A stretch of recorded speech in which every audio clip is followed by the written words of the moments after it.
দেখুন, একজন পরম ভক্ত হচ্ছে গোভোগ চণ্ডাল। এই গোভোগ চণ্ডাল কে ছিলেন? গোভোগ চণ্ডাল জঙ্গলে যে উপজাতিরা বসবাস করতেন সেই উপজাতিদের রাজা গোভোগ চণ্ডাল, এবং তিনি রামচন্দ্রের একজন অনেক বড় ভক্ত ছিলেন। সে রামচন্দ্রের জন্য সেই গোভোগ চণ্ডাল শুধু রামচন্দ্রের কৃপা পাওয়ার জন্য, রামচন্দ্রকে দেখার জন্য কাঁদতে কাঁদতে তার নয়ন দিয়ে রক্ত ঝরেছিল গোভোগ চণ্ডালের। এই গোভোগ চণ্ডাল একদিন ভাগীরথী গঙ্গার তীরে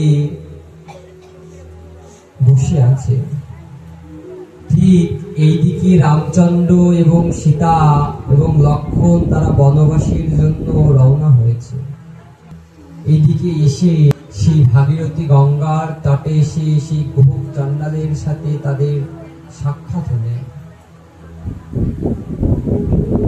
গোভোগ চণ্ডাল বলছে, প্রভু, তোমাকে যখন আমি পেয়েছি তা তোমাকে আজকে আমি যেতে দেব না। আজকে রাতটুকু তুমি আমার গৃহে থেকে তাই যাবে। বলছে, দেখো, আমি বনবাসীর জন্য রওনা দিয়েছি, আমি গৃহে থাকবো না, কিন্তু তুমি যেহেতু এত আকুতি মিনতি করে আমাকে বলছো, সেই জন্য আমি এই বৃক্ষতলে আজকে রাতটা কাটিয়ে দেবো। সমস্ত ভক্তবৃন্দকে ডাক দাও, সকলে একত্রিত হয়ে বসে বৃক্ষতলে আজকে রাতটা কাটিয়ে দেবো। শ্রীরাধা। দেখুন, সেই গোভোগ চণ্ডাল এর কথা শুনে রামচন্দ্র সেদিন রাতটা সেই বৃক্ষতলে কাটিয়ে দেওয়ার সিদ্ধান্ত নিলেন। এখন রামচন্দ্রকে বসতে দেবে কি সেই আসন? এখন আসন নাই, তাহলে কি করবে? গোভোগ চণ্ডাল ঘাস দিয়ে সুন্দর করে একটা আসন তৈরি করে দিলেন মর্যাদা পুরুষোত্তম শ্রী রামচন্দ্রের জন্য। সেই আসনের পরে রামচন্দ্র বসলেন, আর সারা রাত লক্ষ্মণ সমস্ত ভক্তদেরকে রাম কথা বললেন। সেই রাম কথা শুনছিলেন। সেখানে একজন মাঝি ছিলেন। যে সমস্ত ভক্তবৃন্দরা রাম কথা শ্রবণ করছিলেন, তার ভিতরে একজন মাঝিও বসে রাম কথা শুনছিলেন। সে শুনছে যে রামচন্দ্র খুব করুণাময়, সে সকলকে অল্পতেই করুণা করে, প্রেম দেন। এই কথা শুনতে শুনতে প্রায় ভোর হয়ে রামচন্দ্রের যাওয়ার সময় হয়েছে। এইদিকে গোভোগ চণ্ডালের কাছে সেই মাঝি এসে বলছে কি যে, দেখেন, একদিন এই গোভোগ চণ্ডাল জঙ্গলের ভিতরে বিপদে পড়েছিল, তাই মাঝিটা তার জীবন বাঁচিয়েছিলেন, অর্থাৎ তাকে আবার জীবন দান করেছিলেন। এই জন্য সেই গোভোগ চণ্ডাল সেই রাজা বলেছিলেন যে, তোমার কি চাই, কি প্রয়োজন, তুমি আমার কাছে বলতে পারো, আমি তোমার ইচ্ছা পূরণ করব। সেই মাঝি, সেই কৃবর বলেছিলেন যে, আমার আজকে কোনো কিছুর প্রয়োজন নাই, যেদিন প্রয়োজন হবে সেদিন আমি আপনার কাছে চেয়ে নেব। আজকে সেই মাঝিটা সেই গোভোগ চণ্ডালের কাছে এসে বলছে কি, দেখুন, আপনি আমাকে একটা বর দিতে চেয়েছিলেন, তাই বরটা আপনি আজকে দিন আমাকে। বলছে, কি বর? বলছে, দেখুন, ভোর হয়ে গেছে, সকাল হলে এই ভাগীরথী গঙ্গার তীর দিয়ে, এই ভাগীরথী গঙ্গা পার হয়ে মর্যাদা পুরুষোত্তম শ্রী রামচন্দ্র যাবে। কিন্তু এই গঙ্গাতে তো অনেক সুন্দর সুন্দর ময়ূরপঙ্খী নৌকা আছে। এই গঙ্গাতে কত দামি দামি নৌকা আছে, কত সুন্দর ডিজাইনের নৌকা আছে, কিন্তু আমার নৌকাটা তো ভাঙা, জড়জীর্ণ নৌকা।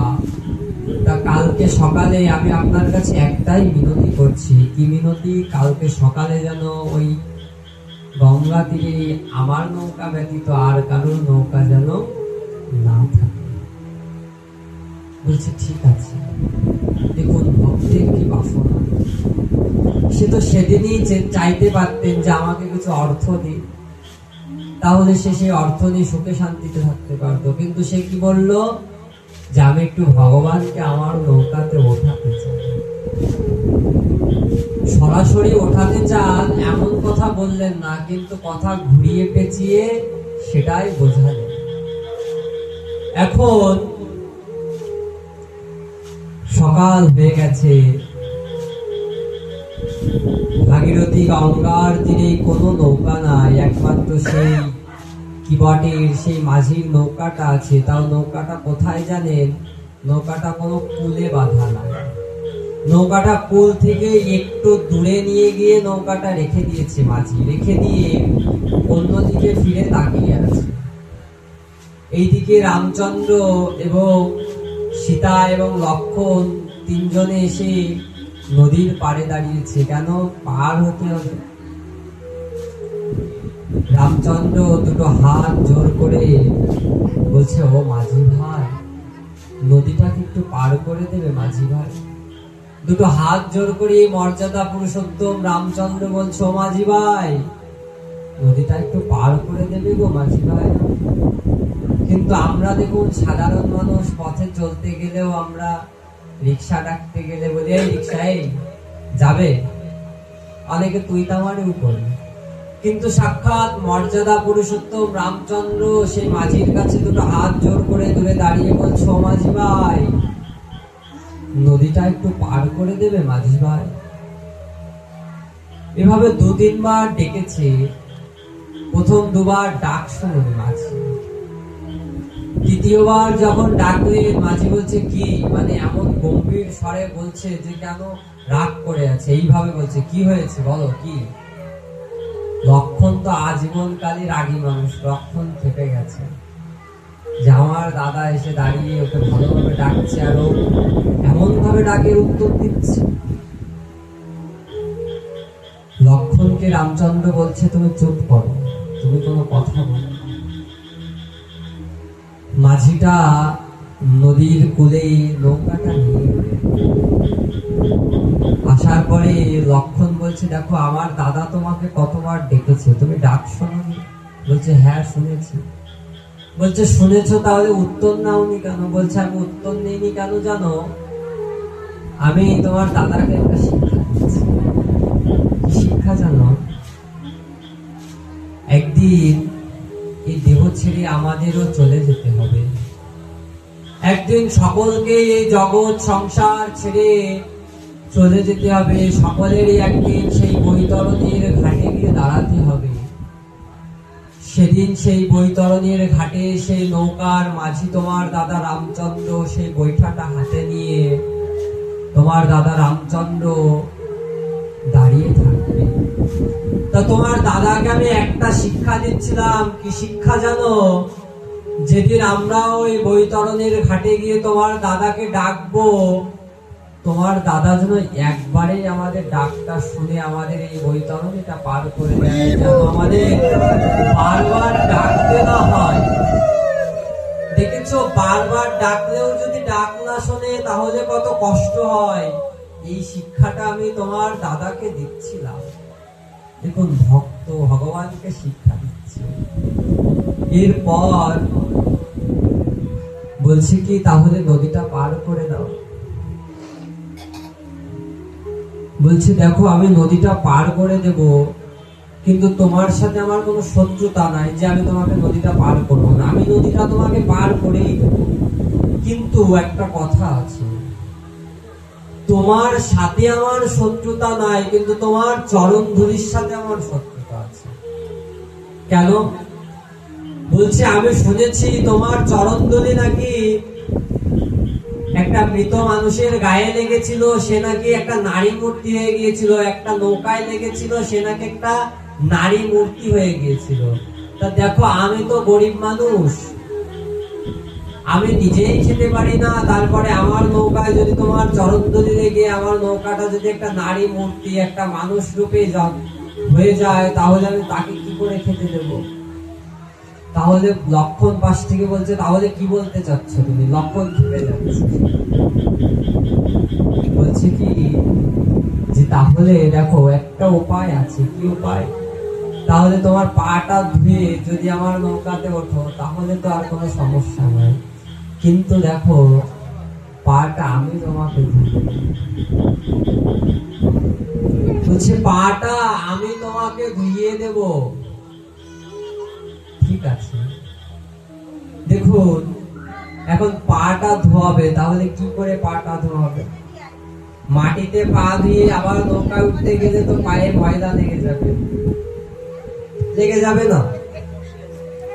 তা ঠিক ওই যে নৌকাতে জল উঠলে দেখবেন জল ছেঁচার জন্য একটা কাঠ থাকে, ওই কাঠটা এনেছে। বলছে এরপরে তুমি দুই পা দিয়ে দাঁড়াও, আমি তোমার চরণটা ধুয়ে দিচ্ছি। এখন ওর পরে দেখুন ওটা কিন্তু কেমন একটু টেরা বেঁকা হয়। ওর পরে যদি কেউ দুপা দিয়ে দাঁড়ায় ওটা কিন্তু নড়বড়, মানুষ পড়ে যাবে যদি দুপা দিয়ে দাঁড়িয়ে পড়ে। রামচন্দ্র যখন দুপা দিয়ে দাঁড়িয়েছে তখন রামচন্দ্র এখন নড়বড় করছে। সেই মাঝিটা মৃদু মৃদু এসে বলছে কি, প্রভু তুমি বড় বোকা। বলছে কেন? বলছে দেখো তোমার ডান হাতটা আমার মাথায় দিয়ে যদি তুমি দাঁড়াও তাহলে তো তুমি আর এমন নড়বড় করো না। দেখুন পা ধোয়ানোর ছলে হাতটাও মাথায় দিয়ে নিচ্ছে ভক্ত, চরণ ধোয়ানোর ছলে। পাশ থেকে লক্ষণ বলছে কি, আচ্ছা এখন তুমি তো ওর উপরে দাঁড় করিয়ে দিলে আমার দাদাকে, এখন পাটা ধুইয়ে দিবে কি করে? তুমি কি করে জল নিয়ে আসবে গঙ্গা থেকে? বলছে গঙ্গা থেকে আমি কেন জল নিয়ে আসবো? ওটা তো পরের জল, পরের জল আমি কেন নিয়ে আসবো? আমারও তো নিজের জল আছে, আমার তো নয়নে, আমার তো দেহতে দুটো নয়ন আছে, আমার নয়নেও জল আছে। আমি নিজের নয়ন জলে মর্যাদা পুরুষোত্তম শ্রী রামচন্দ্রের চরণটা ভক্তি করে দেব।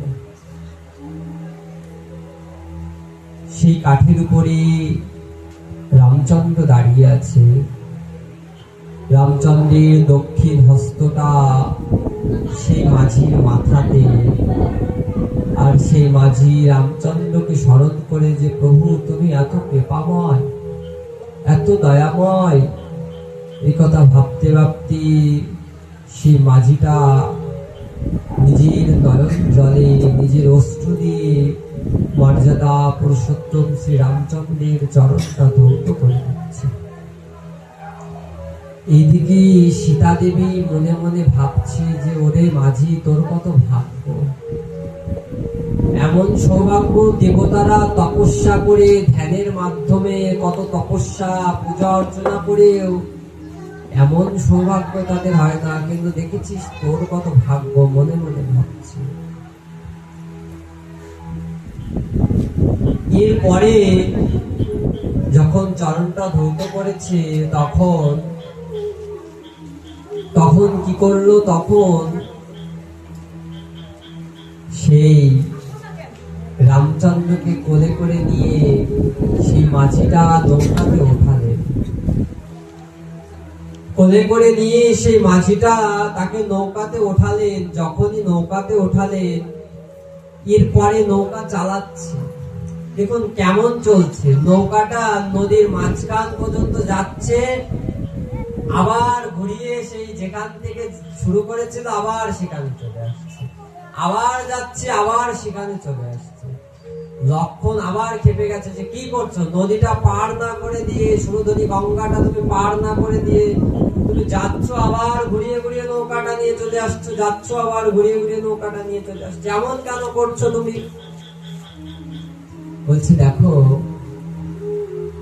প্রভুকে আমি আরো একটা শিক্ষা দিচ্ছি। কি শিক্ষা?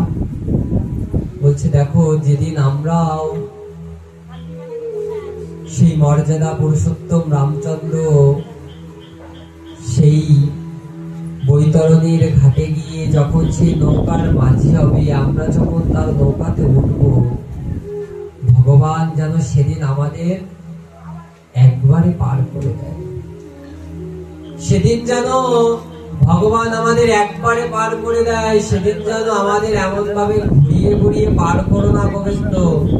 এই শিক্ষাটা আমি দিচ্ছিলাম তোমার রাম মর্যাদা পুরুষোত্তম শ্রী রামচন্দ্রকে। দেখুন, ভক্ত ছলে বলে কৌশলে সমস্ত কিছু শিখিয়ে দিল। ঠিক ভারতবর্ষের সব থেকে প্রাচীনতম বিগ্রহ কিন্তু ক্ষীরচোরা গোপীনাথ। ভারতবর্ষের সব থেকে প্রাচীনতম বিগ্রহ হচ্ছে ক্ষীরচোরা গোপীনাথ। কারণ এই ক্ষীরচোরা গোপীনাথ কিন্তু সেই ত্রেতা যুগে তার জন্ম হয়েছে।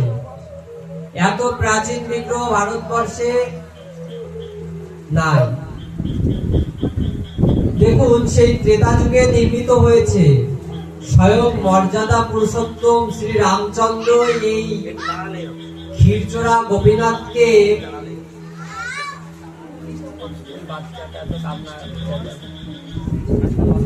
দেখুন, সকলে বলুন রাধে রাধে। আমাদের মনটা চঞ্চল। রাধে রাধে।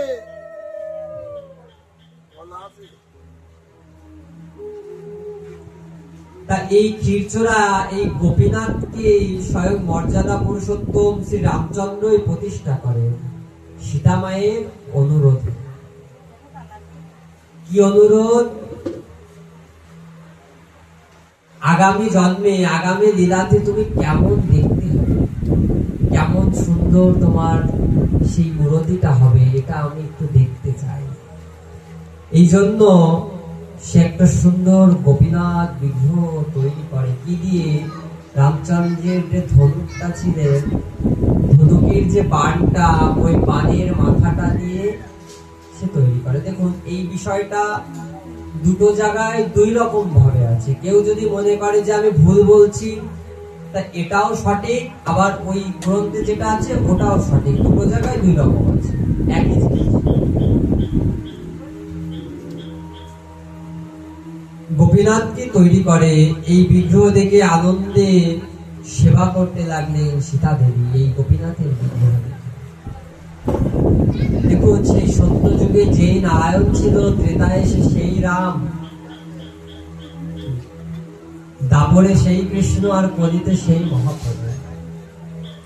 একই জিনিস, বহু রূপের প্রকাশ। এক এক জন্মে তিনি এক এক ভাবে অবতীর্ণ হয়েছেন। সেই বিগ্রহ থেকে তার আনন্দের সীমা রইল না। সে সেই বিগ্রহর সেবা করতে লাগলেন। এমন বিগ্রহ ভারতবর্ষে আর দ্বিতীয় দেখা যায় না। পরবর্তীতে এই বিগ্রহ স্বয়ং ব্রহ্মা সেবা করতেন।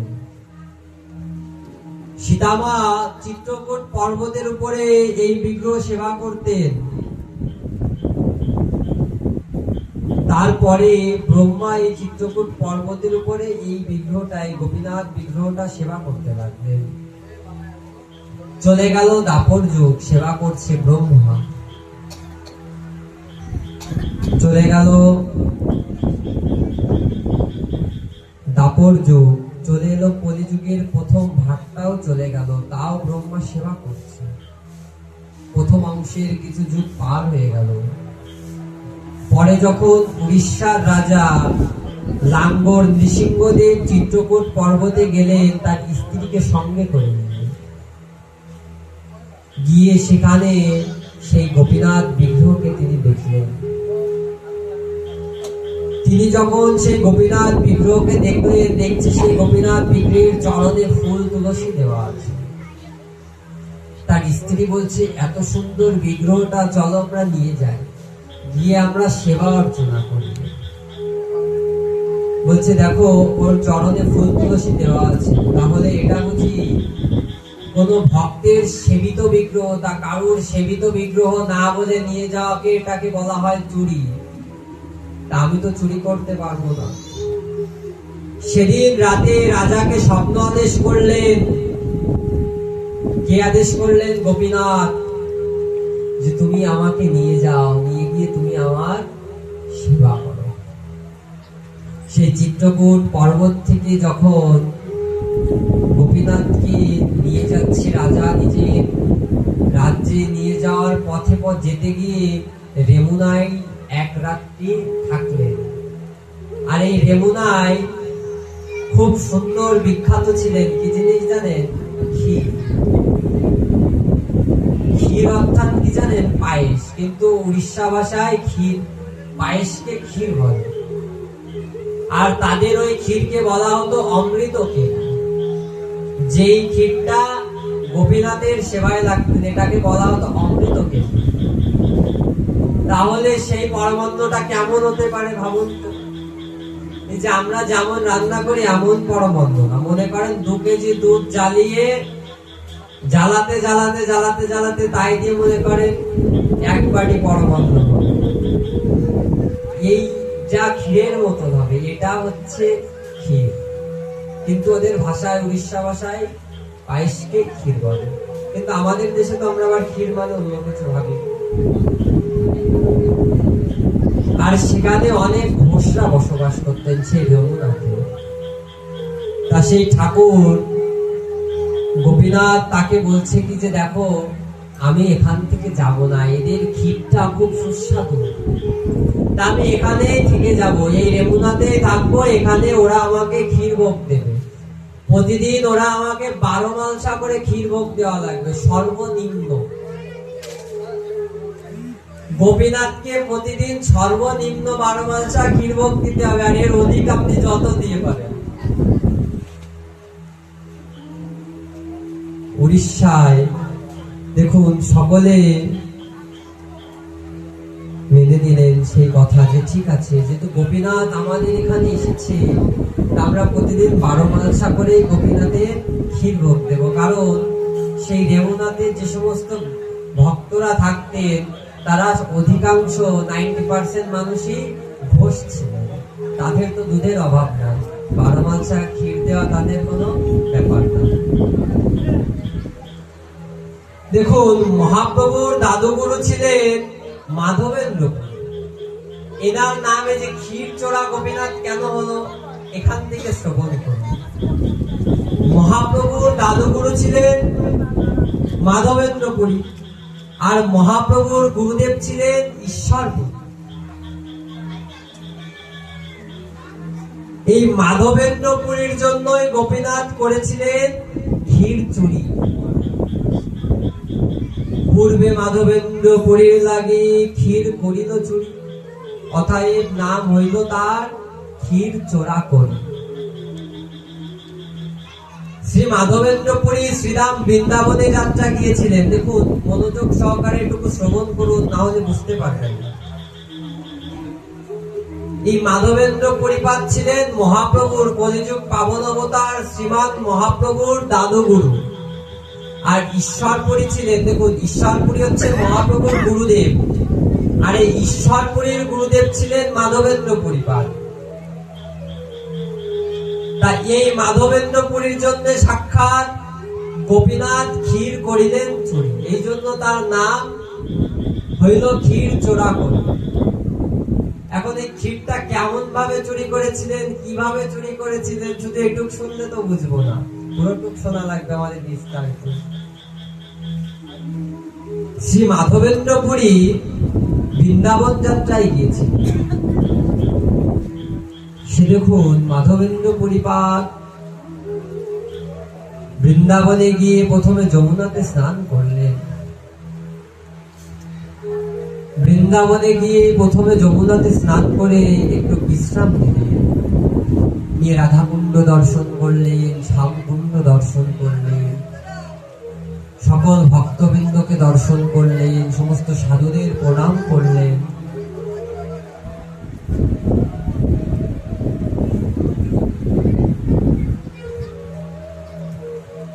সমস্ত সাধুদের দর্শন করলেন, করে মাধবেন্দ্র পরিপাত গিরিরাজের তটে গিয়ে উপস্থিত হলেন। গিরিরাজ পরিক্রমা দিলেন। গিরিরাজ পরিক্রমা দিয়ে সেখানে একটু বিশ্রাম নিচ্ছিলেন। কোথায় গিয়ে? বৃন্দাবনে গিয়ে। দেখুন, এই জগতে বৃন্দাবন আর যমুনা এটা হচ্ছে চিরস্থায়ী। বৃন্দাবনে যে গিরিরাজ মহারাজ, এই গিরিরাজ এবং যমুনা যেদিন ক্ষয় হয়ে যাবে সেদিন আমাদের ঘোর কলি। দেখুন, গিরিরাজ কিন্তু তিলে তিলে প্রতিদিন ক্ষয় হতে থাকে। গিরিরাজ তিলে তিলে প্রতিদিন ক্ষয় হয়, অভিশাপ আছে গিরিরাজের। আর এই যমুনার জল আস্তে আস্তে, এখন কিন্তু যমুনার অরিজিনাল জলের থেকে ওর ভিতরে ড্রেনের পচা, ড্রেনের জল বেশি। তা যেদিনে যমুনা বিলুপ্ত হয়ে যাবে, যেদিনে গোবর্ধন তটটা, এই গিরিরাজ একেবারে বিলুপ্ত হয়ে যাবে, সেদিন ঘোর কলি। আর এই ঘোর কলির বর্ণনা শ্রীমদ্ ভাগবত মহাপুরাণের একদম শেষ অধ্যায়ে ভাগবতের শেষে গিয়ে কলির বর্ণনা দিচ্ছে। কেমন বর্ণনা? দেখুন, যখন ঘোর কলি আসবে তখন কি হবে জানেন? মানুষ মানুষকে মেরে মেরে খাবে।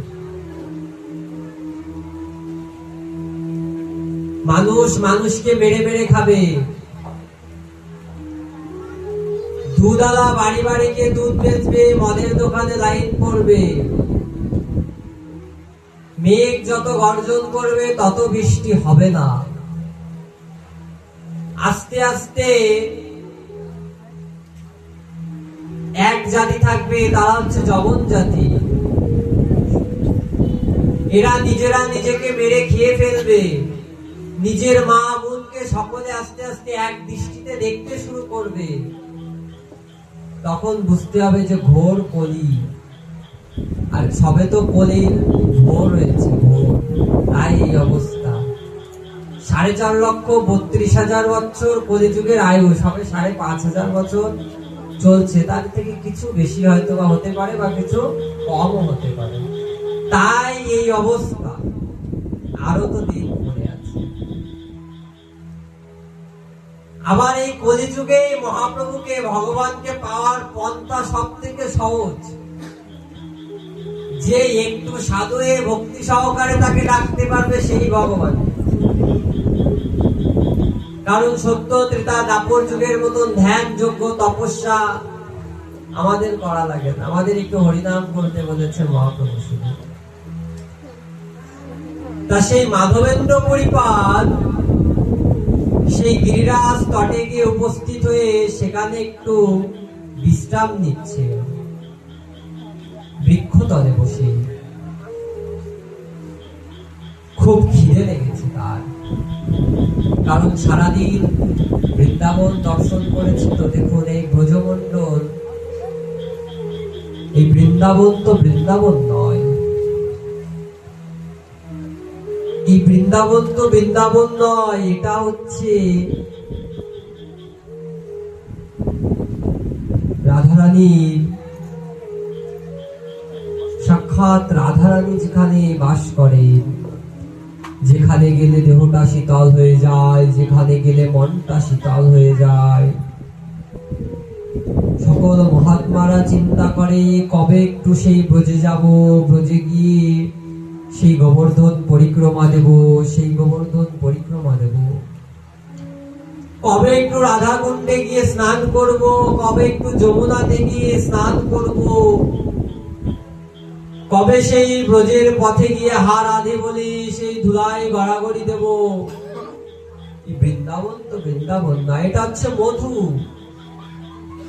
বৃন্দাবনের বাতাস বাতাস নয়, এ তো সাক্ষাৎ রাধারানীর অহেতুক কৃপা। বৃন্দাবনের বাতাস, এ বাতাস যার হৃদয়ে একবার লেগে গেল, তার হৃদয়টা শীতল হয়ে গেল। সে বুঝি আর কোনোদিন ব্রজ ছেড়ে গেল না। তা সেই গোবর্ধন তটে মাধবেন্দ্রপুরী বসে বসে চিন্তা করছে। বৃন্দাবন হচ্ছে চিন্তামণি জায়গা। ওখানে বসে রাধারানীর কাছে গিয়ে কেউ কখনো অভুক্ত থাকে না। যখন মাধবেন্দ্রপুরী চিন্তা করছে আমার তো খুব খিদে লেগেছে, এখন যদি একটু কিছু পেতাম, দেখছে মাধবেন্দ্রপুরীকে একটা ছোট বালক এসে ডাকছে। তার এক হাতে একটা লাঠি, আর এক হাতে একটা কমণ্ডল, ওর ভিতরে কি দুগ্ধ নিয়ে এসেছে। বিষয় মাধবেন্দ্রপুরীকে বলছে না, ওই দুগ্ধটুকু পান করো। আমার মা বললো যে একজন মহাত্মা এসেছে অনেক দূর থেকে, ওই অনেকক্ষণ ধরে বসে আছে দেখলাম, তা তুমি গিয়ে তাকে একটু এই দুগ্ধটা পান করিয়ে দিয়ে আসো। তাই আমি এই দুগ্ধটা তোমাকে দিতে আসলাম। কোথা থেকে জানি হঠাৎ করে একজন বালক উদয় হলেন তার সামনে, সেও বুঝতে পারলেন না যে কোথা থেকে এলো। দেখুন, মাধবেন্দ্রপুরী সেই দুগ্ধটা পান করলেন। দুগ্ধটা পান করার পরে মাধবেন্দ্রপুরী ভাবছে, আমি তো কাউকে বলিনি যে আমার খিদে লেগেছে। রাতে ঘুমের ভিতরে স্বপ্ন দেখছে যে একটা বালক দুধ দিয়ে, যে বালকটা তাকে দুগ্ধ দিতে এসেছিল, সেই বালকটা স্বপ্নে এসে দাঁড়িয়েছে। দেখছে সাক্ষাৎ শ্রীহরি এসেছিল তার জন্য দুগ্ধ। স্বপ্নের ভিতরে মাধবেন্দ্রপুরী কাঁদছে, বলছে যে প্রভু তুমি এসেছিলে সাক্ষাৎ দুগ্ধ নিয়ে, আমি তো তোমাকে চিনতে পারলাম না। তুমি এসেছিলে, আমি তো তোমাকে চিনতে পারলাম না। মাধবেন্দ্রপুরীর মাথায় হাতটা বুলিয়ে দিচ্ছে। ওলানোর পরে বলছে কি যে দেখো, আমি এই রাধাকুণ্ডের তটে, গিরিরাজের তটে, গিরিরাজের শিলার নিচে আমি পড়ে আছি অনেক বছর ধরে। রোদ বৃষ্টি ঝড়ে আমার খুব কষ্ট হচ্ছে, তা তুমি আমাকে এখান থেকে বের করো, করে আমার সেবা পুজো করো, আমি তোমার কাছে আসতে চাই। এখন সারা জায়গা খোঁজাখুঁজি করলেন গোবর্ধন তটে, একটুখানি একটু জায়গা না বৃন্দাবনের গোবর্ধন পর্বত, সারা জায়গা খুঁজলেন, কিন্তু কোথাও সেই গোপালের ছোট বিগ্রহটা, সেই গোপালকে কোথাও পেল না। দেখতে পেল হঠাৎ করে রাতের বেলা চোখ গেল, একটা কালো গাভী একটা ঢিবির পরে, একটা শিলার পরে এসে দুগ্ধ দিচ্ছে। এভাবে একদিন দুগ্ধ দিল, দুদিন দিল, 3 দিনের দিন সে বুঝতে পারলো এখানে বুঝি তাহলে অলৌকিক কিছু আছে, না হলে তো এখানে দুগ্ধ দেওয়ার কথা না। দেখুন, তারপর সমস্ত সেই ব্রজবাসীদের ডাকা হলো, খোল করতাল কীর্তন করছে, সেই জায়গাটা পরিষ্কার করা হলো। দেখলো সেখানে একটা সুন্দর ফুটফুটে একটা গোপালের বিগ্রহ। অন্য ভক্তরা যখন তুলতে গিয়েছে, কিন্তু সেই গোপালকে তারা তুলতে পারছে। অন্য ভক্তরা তুলছে, 4-5 জনে একসাথে ধরেছে ছোট বিগ্রহ, তাও তারা উঁচু করতে পারছে না। মাধবেন্দ্রপুরী বলছে কি যে দাঁড়াও, আমি একটু চেষ্টা করে দেখি। বলছে ছাড়ু, তুমি তো খাওয়া দাওয়া প্রসাদ টসাদ ঠিক মতন পাও না, তোমার যে চেহারার হাল, আমরা এত পান্ডাদের মতন দেখতে, এত সুন্দর চেহারা আমাদের, আমরা 4-5 জনে মিলে ওঠাতে পারছি না, তুমি পারবে? বলছে দাঁড়াও না, তাও একটু চেষ্টা করে তো দেখি। যখন মাধবেন্দ্রপুরী শুধু বিগ্রহটার গায়ে স্পর্শ করলেন, সাথে সাথে বিগ্রহ যেমন বাচ্চাকে কোলের জন্য, মানে কোলে নেওয়ার জন্য ডাক্তার যেমন বাচ্চাটা হাত বাড়িয়ে দেয় না, সেই বিগ্রহটা যেমন ওইভাবে হাতটা বাড়িয়ে মাধবেন্দ্রপাদের কোলে এসেছে। ভাবছে বিগ্রহটা, মনে মনে বলছে যে আমি তো এই অপেক্ষায় ছিলাম যে কবে এই মাধবেন্দ্রপুরী বৃন্দাবনে আসবে আর আমি তার কোলে তুলব। সেদিন থেকে পরিগোসাই অর্থাৎ মাধবেন্দ্রপুরী সেই গোপালের সেবা শুরু করলেন। একদিন স্বপ্ন দেখলেন যে দেখো প্রচুর গরম পড়ছে, এত গরমে আমার এই অঙ্গটা জ্বলে যাচ্ছে, তা তুমি নীলাচল গিয়ে নীলাচল থেকে আমার জন্য চন্দন নিয়ে এসো। এই চন্দন এনে আমার গায়ে লেপন করো, তাহলে আমার এই দেহটা শীতল হবে। দেখুন, অক্ষয় তৃতীয়া থেকে ভগবানের চন্দন যাত্রা হয়। 21 দিন এই চন্দন যাত্রা। এই অক্ষয় তৃতীয়া থেকে এই সময় গরমটা বেশি পড়ে, অধিক মাত্রায় গরম থাকে।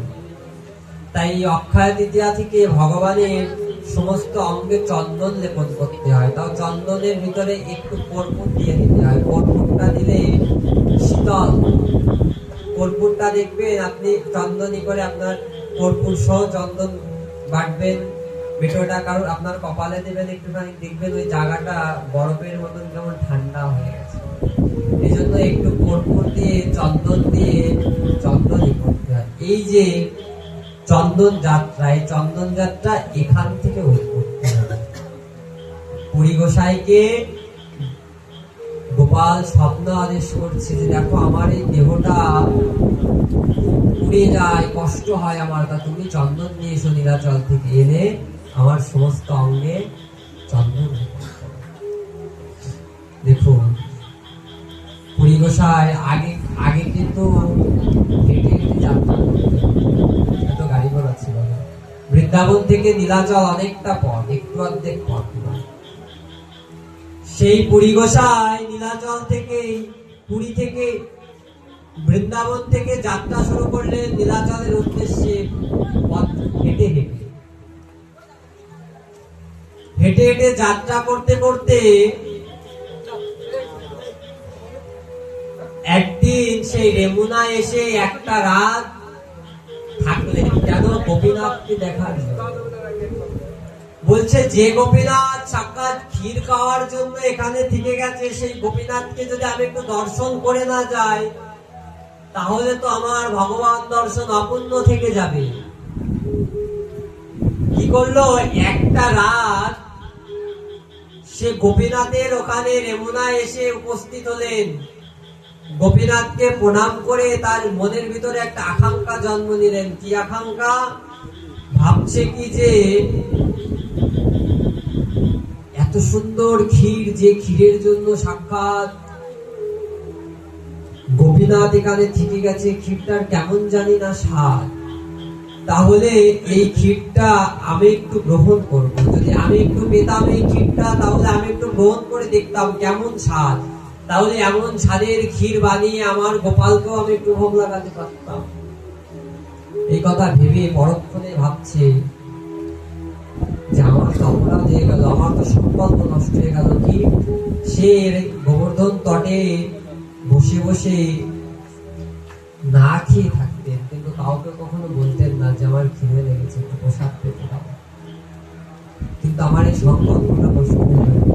এই কথা ভাবার সাথে সাথে গোপীনাথ এর সামনে থেকে সেই পুরী গোসাই ছুটে পাশে একটা হাট খোলা বাজার ছিলেন, তার পাশে একটা বৃক্ষতলে বসে পড়লেন। যখনই বসে পড়লেন, দেখুন এদিকে সন্ধ্যাবেলায় যখন গোপীনাথের সেই 12 মালসা ক্ষীর ভোগ লেগেছে। এখন ক্ষীর ভোগ লাগা শেষে, ভোগ টোক শেষ, মন্দির মোছা হয়ে গেছে এবং সরানো হয়ে গেছে। এরপরে রাতের বেলা সেই গোপীনাথের মন্দিরের যে সেবায়েত, মেন সেবায়েত যে ভোগ দেয়, তাকে স্বপ্ন আদেশ করলেন যে তুমি কি আজকে আমাকে 12 মালসায় ক্ষীর ভোগ দিয়েছিলে? বলছে হ্যাঁ দিয়েছিলাম। আমি গুনে গুনে তোমাকে 12 মালসা ক্ষীর দিয়েছি। বলছে তুমি যখন ভোগ লাগানো শেষে সেই ক্ষীরটা সরিয়েছো, তখন কি তুমি মালসাটা গুনেছো?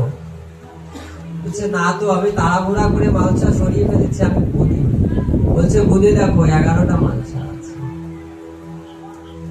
বলছে কেন প্রভু? বলছে আমি একটা মালসা চুরি করে রেখেছি, আমার বিগ্রহের ওড়নার তলে একটা মালসা আমি চুরি করে রেখেছি। বলছে কেন? আমাদের কি সেবায় কোনো অপরাধ হচ্ছে গোবিন্দ? তোমার কি রাতের বেলা প্রসাদ পাওয়ার ইচ্ছা হয়? তোমার কি রাতের বেলা খিদে লাগে? তাহলে আমাকে বলো, আমি তোমাকে মধ্যরাত্রে আরেকবার সেবার ব্যবস্থা করছি। বলছি কি না, মাধবেন্দ্রপুরী নামে একজন গোসাই এসেছে। এই মাধবেন্দ্রপুরী আমার সামনে দাঁড়িয়ে ওর ইচ্ছা হয়েছে এমন ক্ষীর যদি আমি একটু পেয়ে আস্বাদন করতে পারতাম কেমন তার স্বাদ, তাহলে আমি আমার গোপালকে একটু ভোগ লাগাতে পারতাম। তা আমি ওই মাধবেন্দ্রপুরীর জন্য আমি ক্ষীর চুরি করে রেখেছি। তা দেখো আমার মন্দিরে যাও, গিয়ে আমার মন্দিরে আমার গায়ে যে ওন্নাটা সরিয়ে দেখো, ওর তলে এক মালসা ক্ষীর আছে, ওই ক্ষীরটা নিয়ে গিয়ে তোমরা মাধবেন্দ্র পরিবারকে দিয়ে এসো। সত্যি সত্যি সেই ওন্নাটা রেমুনায় গিয়ে সেই ওন্নাটা সরিয়ে, রেমুনাতে ক্ষীর ছোড়া গোপীনাথ, সেই গোপীনাথের ওন্না সরিয়ে দেখো ওন্নার তলে এক মালসা ক্ষীর লখানো আছে। সেই ক্ষীরটা সাথে সাথে সেই পূজারী মাথায় করে নিয়ে খুঁজে বেড়াচ্ছে, চারিদিক খুঁজে বেড়াচ্ছে আর জোরে জোরে ডাকছে যে কে সেই মাধবেন্দ্রপুরী যার জন্য গোপীনাথ করিল ক্ষীর চুরি, কে সেই মাধবেন্দ্রপুরী যার জন্য গোপীনাথ করিল ক্ষীর চুরি। এইভাবে চিৎকার করে করে ডাকছে যে কে, যার জন্য গোপীনাথ আজকে ক্ষীর চুরি করেছে, কে সে। এইবার রাতের বেলা কিন্তু কথা অনেক দূর পর্যন্ত শোনা যায়। তা সেই বৃক্ষতলে বসে এখনো সেখানেই বসে আছে মাধবেন্দ্রপুরী এসে বলছে আপনি আমাকে ডাকছেন? বলছে হ্যাঁ। আপনি কি সেই পুরী গোসাই? আপনি কি সেই মাধবেন্দ্রপুরী? বলছে হ্যাঁ, কিন্তু তুমি আমার নাম জানো কি করে, আর তুমি আমার নাম উচ্চারণ করো না, আমি তো পাপী মানুষ, আমার তো ভগবানের সেবা হলো না, তো তুমি আমার নাম উচ্চারণ করো। বলছে আগে আপনি ভাবার বলুন, আপনি কি সেই মাধবেন্দ্রপুরী? বলছে তোমাকে বললাম না আমার নামটা তুমি উচ্চারণ করো না। বলছে হ্যাঁ। বলছি দেখো তুমি কেমন ভক্ত, সারা জীবন তার চরণে পড়ে গেলে, পড়ে গিয়ে বলছে তুমি কেমন ভক্ত, সারা জীবন আমি গোপীনাথের সেবা করে গেলাম, কোনদিন তো গোপীনাথ আমার জন্য ক্ষীর চুরি করলো না, কিন্তু তুমি কেমন ভক্ত যে গোপীনাথ তোমার জন্য এক মালসা ক্ষীর নিজে তার ওন্নার তলে চুরি করে সারিয়ে রেখেছে। এই নাও গোপীনাথ তোমার জন্য এই ক্ষীর পাঠিয়েছে, এই ক্ষীরটা তুমি পাও। মাধবেন্দ্র পরিবার সেই ক্ষীর সমস্তটুকু পেয়ে সেই মালসাটা কি করলো জানে? আমরা নামযোগ্যে মালসা ভোগ হয় না, মালসা ভোগের আমরা ভিতরের থেকে চিড়ে মিষ্টি লুচি ফল সমস্ত কিছু নিয়ে কি করি, মালসাটা ফেলে দিই, আমাদের গাছ লাগিয়েছি, তাই না? কিন্তু পুরী গোসাই ওই মাটির মালসায় ক্ষীর দেওয়া হতো, পুরী গোসাই সেই মালসা থেকে সমস্ত ক্ষীরটুক নিজে খেলেন, পেলেন, পাওয়ার পরে সেই মালসাটা ভাঙলেন, ভেঙে গুঁড়ো করে নিজের উত্তরীর আঁচলে বেঁধে রাখলেন। যে এটা তো গোপীনাথ যেহেতু আমার জন্য চুরি করেছে, এখানেও তো তার হাতের স্পর্শ আছে, এটা আমি আমার কাছে রেখে দেবো, আমি যতদিন বেঁচে থাকবো এটা আমার কাছে থাকবে, আমি আমার হৃদয়ে যত্ন করে রাখবো। দেখুন সাথে সাথে মাধবেন্দ্র পরিবার ভাবছে কি এখানে আর থাকা যাবে না, সকাল হতে হতে আমার চলে যেতে হবে। কেন? কারণ এই কথা একবার যদি লটে যায় যে এই মাধবেন্দ্রপুরীর জন্য গোপীনাথ ক্ষীর চুরি করেছে, তাহলে সকলে এসে আমার পায়ে পড়ে চরণ ধুলো নিয়ে একেবারে বাড়াবড়ি করে ওখানে, তাহলে আমি চলে যাবো। ভোর হতে হতে সেখান থেকে সে চলে গেছে কোথায়? নীলাচল, সে চন্দন আনতে। দেখুন চন্দন আনতে যাচ্ছে, এইদিকে রেমুনাতে জানাজানি হয়ে গেল, সমস্ত ভক্তবৃন্দরা জেনে গেলেন যে মাধবেন্দ্রপুরীর জন্য গোপীনাথ করিল ক্ষীর চুরি। কে সেই মাধবেন্দ্রপুরী, তাকে একটু আমরা দেখবো। সেবায়তকে সে জিজ্ঞেস করছে, সেবায়ত বলছে আমি জানি না, সে সকাল ভোর হতে হতে কোথায় চলে গেছে, আবার বিকালে এসেছে। সে যখন জিজ্ঞেস করছে, বলছে কি যে দেখো, জিজ্ঞেস করার আগেই বিরক্ত হয়ে গেছে যে দেখো আমি জানি না কোথায় গেছে। বলছে আমরা তা শুনতে আসিনি, সে কোথায় গেছে। আপনি একটু বলুন তো সে বসেছিল কোথায়? দেখিয়ে দিল কোন জায়গায় বসে আছে। সেখানে গিয়ে সকলে বাড়াবাড়ি দিচ্ছে, সেই ধুলো গায়ে মাখছে। সেই ধুলো মাখতে মাখতে সেই জায়গাটা একটা ছোট পুকুরের মতো হয়ে গেল। এত ভক্তরা সেখান থেকে ধুলো নিয়েছিলেন। তা দেখুন, যদি মাধবেন্দ্র পরিপাত সাক্ষাৎ সেখানে থাকতেন, সকলে এসে কি করতো, তার পায়ে হাত দিয়ে একটু প্রণাম করতো। কিন্তু এত ধুলো তো আর সকলে নিত না। তা সেই মাধবেন্দ্র পুরী যখন পুরীতে গেলেন, নীলাচলে গেলেন, সেখানে গিয়ে বলছে আমার একটু চন্দন লাগবে গোপীনাথ, আমার গোপাল আমাকে স্বপ্ন আদেশ করেছে। বলছে কি আপনি কি সেই মাধবেন্দ্র পুরী? বলছে তুমি জানলে কি করে? বলছে আপনার জন্য গোপীনাথ ঘিট চুরি করেছে, আপনি কি সেই মাধবেন্দ্র পুরী? মানে সে পৌঁছানোর আগে সেই কথা সমস্ত জায়গায় রটে গেছে। তখন তাকে 3 গাড়ি চন্দন দিয়ে দিলেন। সেই 3 গাড়ি চন্দন দিয়ে সে আস্তে আস্তে ভাবছেন আমি আর একটু রেমুনাতে দাঁড়িয়ে আমি আরেকটু গোপীনাথকে দর্শন করে যাই।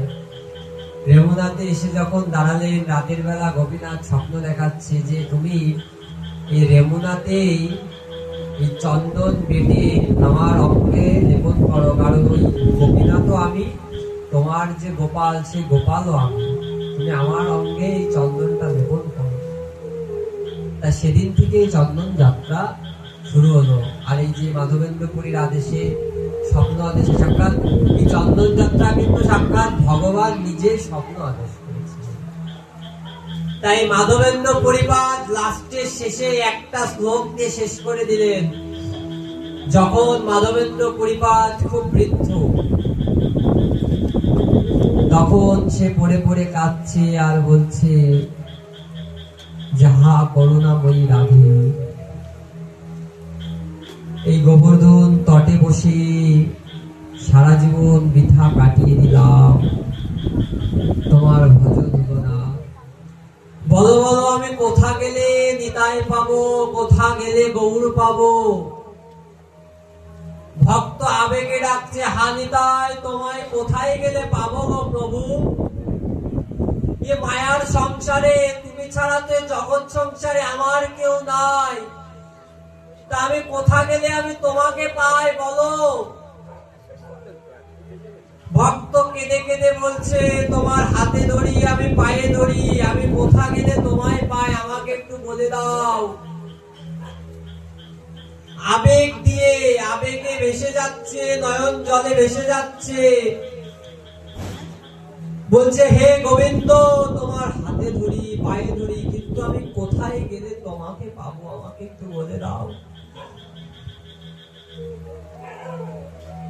দেখুন এই জগৎ সংসারে টাকা দিয়ে, অর্থ দিয়ে ভগবানকে পাওয়া যায় না, ভগবানকে আবেগ দিয়ে ডাকলে পাওয়া যায়। ভক্ত ঠিক তেমন ভাবে ডাকছে,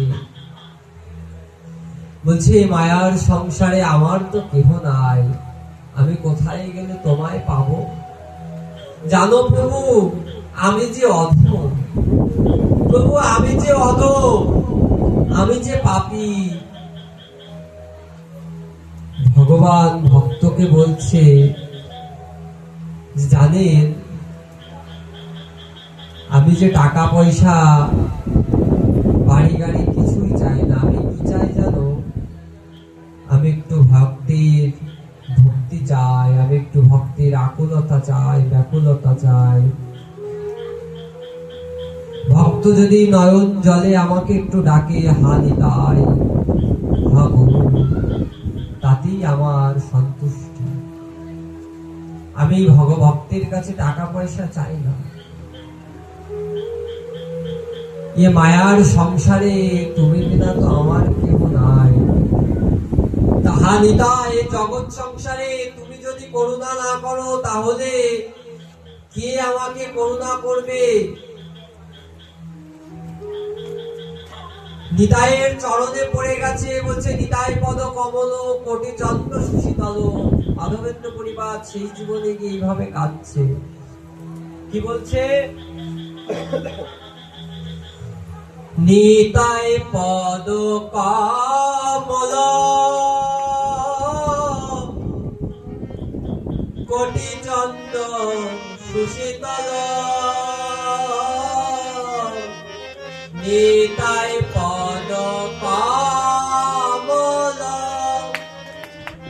কোটি চন্দ্র সুশীতল যে ছায়ায় জগৎ জুড়ায় যে ছায়ায় জগৎ জুড়ায় হেন নিতাই মিলে ভাই রাধা কৃষ্ণ পাইতে নাই নিতাই মিলে ভাই রাধা কৃষ্ণ পাইতে নাই হেন নিতাই মিলে ভাই রাধা কৃষ্ণ পাইতে নাই নিতাই মিলে ভাই রাধা কৃষ্ণ পাইতে নাই দৃঢ় করে ধর নিতার পায় দৃঢ় করে ধর নিতার পায় ভজ ভজ নিতাই ভজ ভজ ভজ ভজ নিতাই ভজ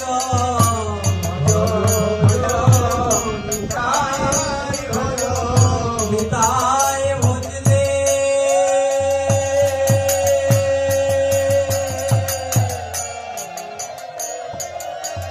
প্রাণের গৌর পাবে ভজ ভজ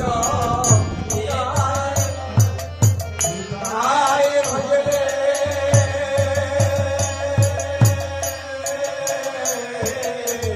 প্রাণের গৌর পাবে ভজ ভজ নিতাই ভজ ভজ নিতাই ভজ ভজ ভজ নিতাই ভজলে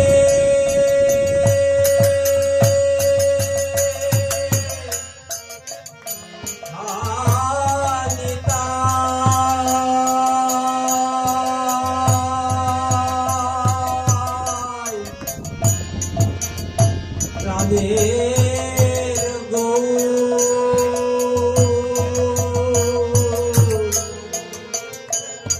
প্রাণের নিতাই ভজ ভজ নিতাই ভজ ভজ ভজ নিতাই ভজ দেখুন কি বলছে এতদিন ভজন ভাই এখন ভজন নাই। এতদিন ভজন ভাই ভজন ভাই আর এখন ভজ নিতাই বলে নিতাই ভজলে গৌর পাবে গৌর দেবে নিতাই ভজলে গৌর পাবে গৌর নিতাই ভজলে গৌর পাবে গৌর পেলে গৌরে যাবে গৌর পাবে গৌর পেলে গৌরে যাবে রাধা কৃষ্ণ পাইতে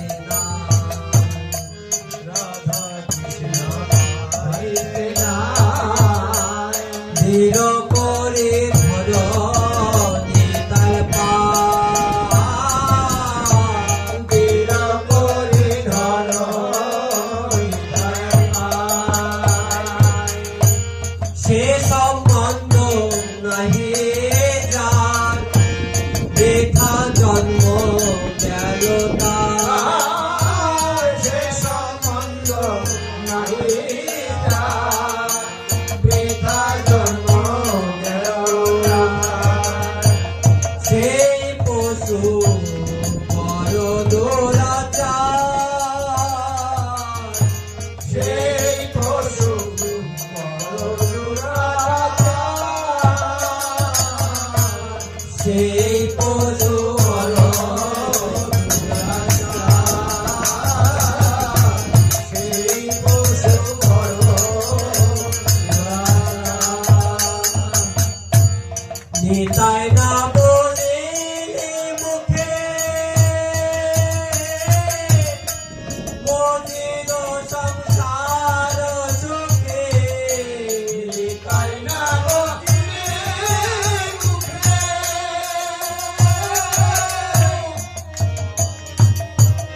মজিদ সংসার সুখে। নিতাই না বলে মুখে মজিদ সংসার সুখে, নিতাই না বলিলে মুখে, মলিন সংসার সুখে। ভিক্ষা করে কি করিব নিরপরে করো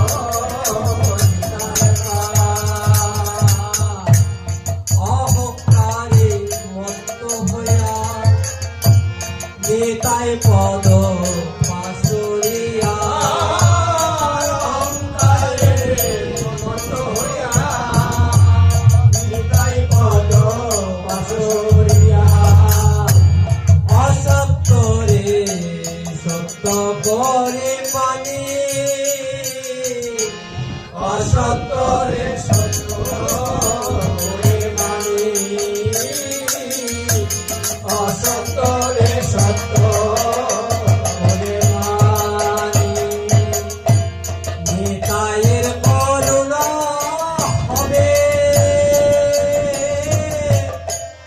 রোজে রাধা কৃষ্ণ পাবে, নিতাইয়ের করুণা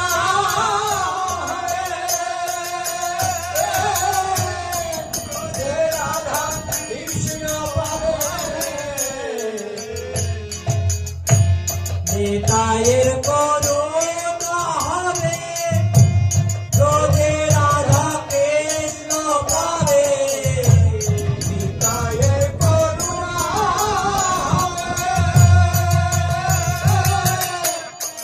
হে রাধা কৃষ্ণ পাবে। ধরণে তার চরণ দুখানি গো, ধরণী তার চরণ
নরতমে বড় দুঃখী নিতাই বলে কর সখী নরতমে বড় দুঃখী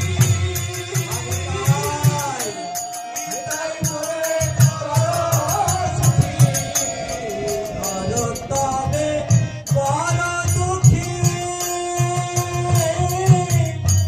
নিতাই বলে কর সখী নরতমে বড় দুঃখী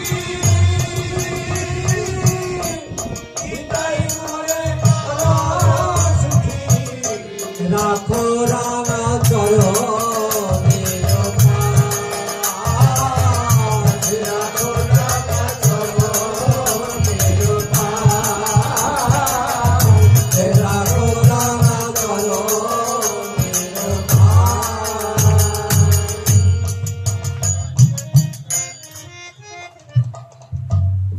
দেখুন, এই জগৎ সংসারে মাধবেন্দ্র পরিপাত সাক্ষাৎ বারবার সে ভগবানের দর্শন পাচ্ছে, বারবার তাকে ভগবান দর্শন দিচ্ছে, তবুও মাধবেন্দ্র পরিপাত সেই জীবনে গিয়ে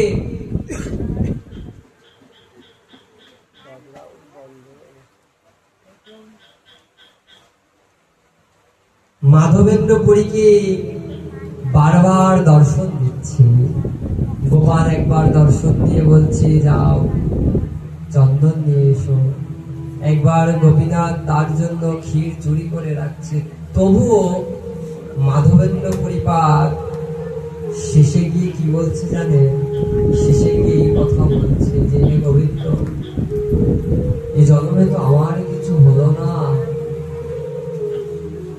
তা আমি যেন সারা জীবন জীবার যতবারই আমার জন্ম হোক না কেন, যতবারই আমি তোমার চরণ পাই না কেন, আমি যেন তোমার ওই চরণে থাকতে পারি। তুমি আমায় চরণ ছাড়া করো না। তুমি যদি আমায় চরণ ছাড়া করে দাও তাহলে এই জগতে কে আমাকে করুণা করবে? কার কৃপায় আমি আজকে থাকবো? কে আমাকে করুণা করবে? কার কৃপায় জগৎ সংসারে আমি আসবো? এইভাবে মাধবেন্দ্র পরিবার কাঁদছে, কাঁদতে কাঁদতে এইভাবে মাধবেন্দ্র পরিবার তার নিজের সেই শেষের দিনটা মাধবেন্দ্র পরিবার এইভাবে কাটিয়ে দিলে। এই মাধবেন্দ্র পরিপাদের মাধ্যম দিয়ে ভগবান আমাদের বোঝাচ্ছে। কি বোঝাচ্ছে? প্রথম দিন আমরা শুনেছি, কি শুনেছি? একদম প্রথম দিবসীয় পাঠে আমরা শুনেছি গোপীনাথ তার ভক্তের জন্য শ্রাদ্ধ করেছিলেন। গোপীনাথ, অগ্রদ্বীপের গোপীনাথ তার ভক্তের জন্য শ্রাদ্ধ করেছিলেন, এমনকি এখনো পর্যন্ত তার ভক্তের জন্য সে শ্রাদ্ধ করেন। কালকে আমরা শ্রবণ করেছি তার ভক্তের জন্য ভগবান সাক্ষী দিতে এসেছিলেন, আর আজকে আমরা শ্রবণ করলাম ভগবান তার ভক্তের জন্য ক্ষীর পর্যন্ত চুরি করেছিলেন। তা দেখুন, এইভাবে এই রথযাত্রার আগে আমাদের এই ক্ষীরচোরা গোপীনাথ এই চন্দন যাত্রা হয়, এরপরে গিয়ে স্নান যাত্রা আছে, দণ্ড মহোৎসব আছে, রাঘবের ঝালি আছে, গুন্ডিচা মার্জন আছে। এই সমস্ত বিষয় আমরা কালকে সংক্ষেপে একটু শ্রবণ করব, এবং কালকে একটু রথযাত্রার বর্ণনা, রথে একটু জগন্নাথের মহিমার উপরে শ্রবণ করব। আর আমাদের এই যে 7 দিন ব্যাপী অনুষ্ঠানের যে মুকুটমণি, যার অপেক্ষায় আমরা আছি, সেই গৌরহরিদাস শুভঙ্কর দাদাজি মহারাজ কালকে আসবে আপনাদের মাঝে, হরিকথা আস্বাদন করাবেন আপনাদের। যদি আমার সৌভাগ্য হয় তা আমি এই অধম প্রথমে 10 মিনিট একটু হরিকথা বলবে, তারপরে গিয়ে দাদাজি আপনাদের হরিকথা শোনাবেন। জয় জয় শ্রী রাধেশ্যাম।